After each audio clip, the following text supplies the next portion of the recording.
This is the fourth video in my Strong Town series. You probably want to watch at least the last two videos to properly understand this one.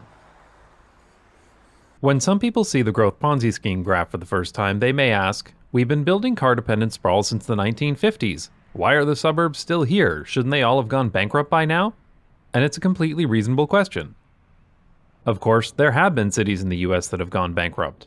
Detroit, Michigan is the example most people think of, but there have been several others, such as Vallejo, California, or Jefferson County, Alabama.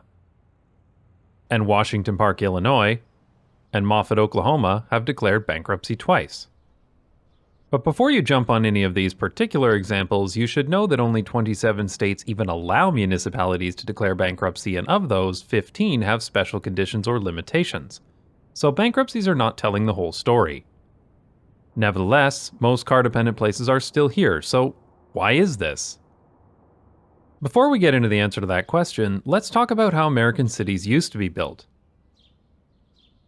Consider an early city. It would start as a collection of shacks along a road or railroad like this one. A small number of people here would make some bets on the future, and build their houses and shops nearby. Many of these attempts may have failed, but others were successful too, like this one. So the shacks became more permanent structures, and they could now afford to build some basic road and water infrastructure. As more time passed, the buildings became made of stone and granite. There was a permanence to it. A proper sewage system was built and the roads were upgraded. This would attract more people and the city would gradually grow outwards. Most importantly, as this place grew, it would build the wealth needed to sustain it. A place like this is never finished. Some parts will succeed and build up, others will fail and change their land use. But in post-World War II America, this approach changed completely. Instead of incrementally building upon the places they already had, American cities started building brand new places to a completed state in new neighborhoods on the edge of town, and left their existing places to rot away. Remember this photo from earlier? It's Front Street in Brainerd, Minnesota, 1871. In 1905, it looked like this. And this is what it looks like today. Because as pro-suburbanization policies came into place, it became cheaper and easier to build new buildings on the edge of town rather than to improve the places that already existed. People used to be so proud of this place that they had built that they put it on postcards. Nobody is making a postcard of this place. Incidentally, this is something that really bothers me when Americans claim they can't be like European cities because their cities were built for the car. This street wasn't built for the car, it was bulldozed for the car. It didn't have to be this way. But it's true that American suburbia was built to be car-dependent. You need an automobile to do just about anything. But even more important is how differently these places were built and funded compared to anything that had ever been built before. This infrastructure was not built using existing wealth. Instead, in order to accelerate growth, federal and state funds were used to build these places, paid for by government bonds. Chicagoans raised their share of the $92 million cost by a bond issue. Interest and retirement to be paid for by future revenue. Borrowing money to finance expansion is traditional with Americans. The time and money saved more than repays your investment. If you wait to pay as you go, you may not go at all. Now you could argue that debt in itself isn't necessarily a problem, as long as that debt can be repaid. But as we've discussed in previous episodes, sprawling car-dependent places cannot sustain themselves. The amount of tax revenue collected is not sufficient to cover the replacement cost of the infrastructure. The roads, electrical wires, water pipes, and wastewater systems are spread out over a huge area, while servicing very few people who actually pay for it. This creates an illusion of wealth. These cities and suburbs look wealthy because of their new infrastructure, but in the long term, they're financially insolvent. But the effects of this are not seen until that infrastructure is due to be replaced, which only starts to happen after about 25 years. When these infrastructure maintenance bills come due, the city needs to find a way to pay for them, and if the city is not growing, they can't just sweep the problem under the rug. The first reaction of many people is to just increase tax revenues. But this shows a lack of understanding of the scale of the problem. Strong Towns has several examples from actual real-world cities and towns. Tampa, Florida, for example, needs to pay $3.2 billion to repair its water systems, requiring an 8 times increase in spending. Fun fact, Tampa already pays more in debt payments on water infrastructure than it spends on maintaining water infrastructure.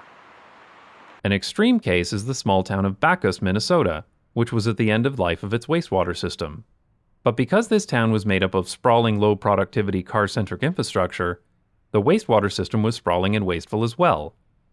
This replacement cost was $27,000 per family, which was the median household income in the town. You can't just tax people their entire yearly income. Of course, in any sane country, a small, low-density town wouldn't have a wastewater system.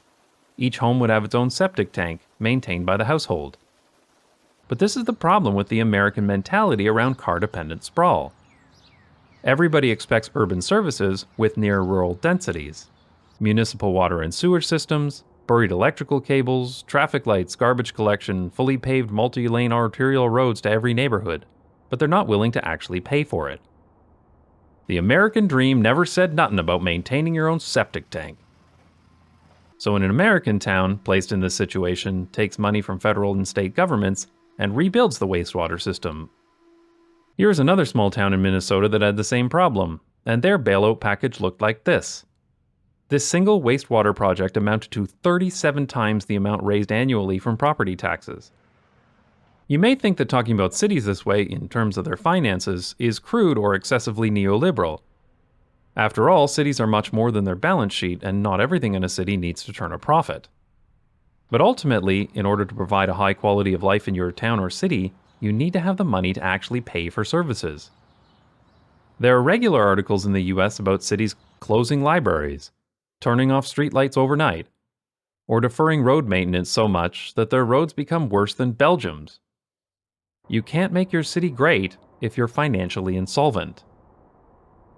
Incidentally, Canadian cities are somewhat insulated from this problem because there are legal debt limits for many cities in Canada. For example, in Ontario, annual debt repayments cannot exceed 25% of a city's revenue. Though keep in mind that there's no such limit on provincial debt, and ultimately the province may be paying for a lot of that new infrastructure. Now, as we've discussed in previous videos, a growing city can just build more developments on the edge of town. This provides a quick influx of new tax revenue, and this can be used to pay for the previous generation of infrastructure liabilities. Again, this isn't built on the wealth of places that already exist. It's building new places in the suburbs, even as existing inner ring suburbs may be falling into disrepair. To create this growth, the city needs to build out new infrastructure, and that is usually paid for with a mix of funds from federal and state governments, as well as debt. This chart shows the increase in US public sector debt since the 1950s, and you can see where the first and second generation of suburban infrastructure liabilities comes due. Now, when you plot this public sector debt against US GDP, you might argue that the levels of debt seem proportional. I'm not going to get into that. But this graph is hiding something. Because while local governments take on their own debt to build infrastructure, eventually somebody needs to actually buy the houses and businesses, usually with debt and mortgages. In the first generation of car-dependent suburbia, this private sector debt was minimal. But look at what happens as we get into the second and third generation of the suburban experiment. Here you can start to see how, instead of building on wealth that already exists in cities, America is financing its insolvent car-dependent sprawl by heavily indebting its citizens to fund that growth. But don't worry, after the 2008 financial crisis, everyone realized their mistake and it's all fine now. Of course, there's way more to this than just suburbia. The entire American economy is built on a dangerous dependence on debt and growth. But that's getting far beyond the topic of this video or even this YouTube channel. So let's get back to talking about cities. We need to reevaluate how cities are built and financed. For centuries, cities were built by many people making small bets, and, as those places succeeded and generated wealth, they were upgraded and improved upon, building successful cities.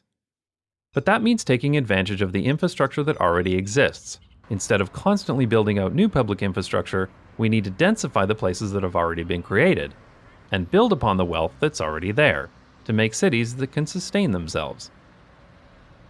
Now, low-density suburbs and rural areas are fine too, but these places can't expect the same level of services that you'd find in a major city. In future videos in this series, we'll discuss which parts of cities operate at a loss and which parts keep them afloat, and how the poorest Americans are subsidizing wealthy suburbanites. But there are a few topics we need to discuss first, like these awful places. I'd like to thank my supporters on Patreon who pay me to bore you with graphs. If you'd like to support the channel and get access to bonus videos, visit patreon.com/nonjustbikes.